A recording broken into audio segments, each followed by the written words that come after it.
Assalamualaikum Sobat Kimia. Di video kali ini kita akan membahas tentang materi laju reaksi.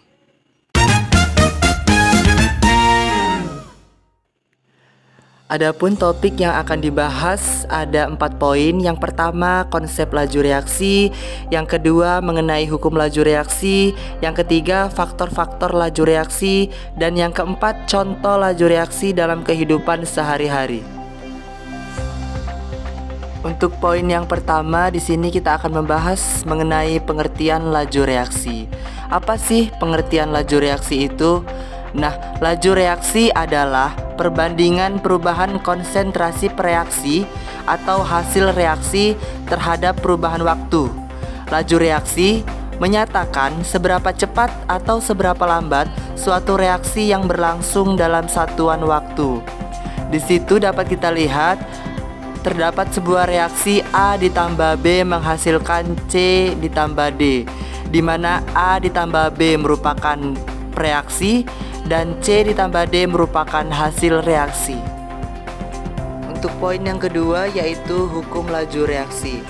Hasil pengukuran laju reaksi dapat dinyatakan dalam bentuk persamaan laju reaksi sebagai berikut. R sama dengan K dikali konsentrasi A pangkat M dikali konsentrasi B pangkat N, di mana R merupakan laju reaksi, K merupakan tetapan laju reaksi, konsentrasi A, B merupakan konsentrasi reaksi zat A dan B, M dan N merupakan orde reaksi, di mana orde reaksi adalah bilangan pangkat yang menyatakan besarnya pengaruh konsentrasi A dan B terhadap laju reaksi.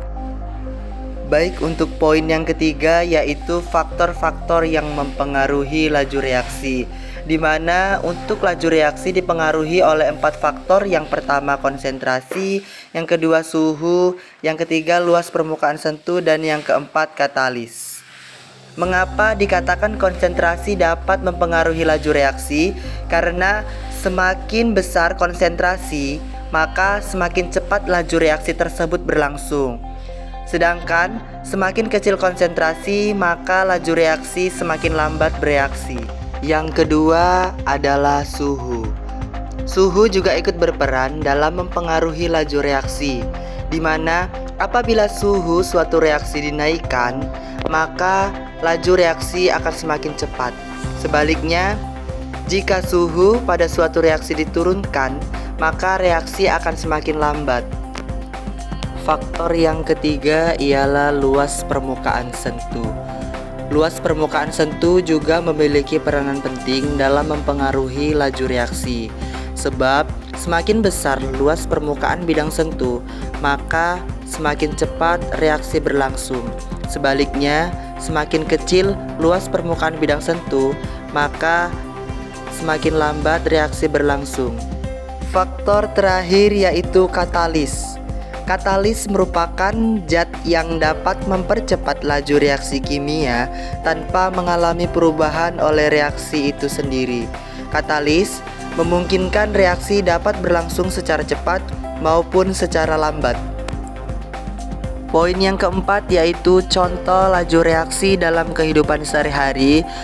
Dapat kita lihat di slide ada 3 contoh. Yang pertama yaitu fermentasi pada roti, yang kedua pemotongan daging sebelum dimasak, dan yang ketiga pemanasan gula untuk membuat karamel. Sekian video pembelajaran materi laju reaksi. Semoga bermanfaat bagi penonton semua. Jangan lupa subscribe. Terima kasih. Wassalamualaikum warahmatullahi wabarakatuh.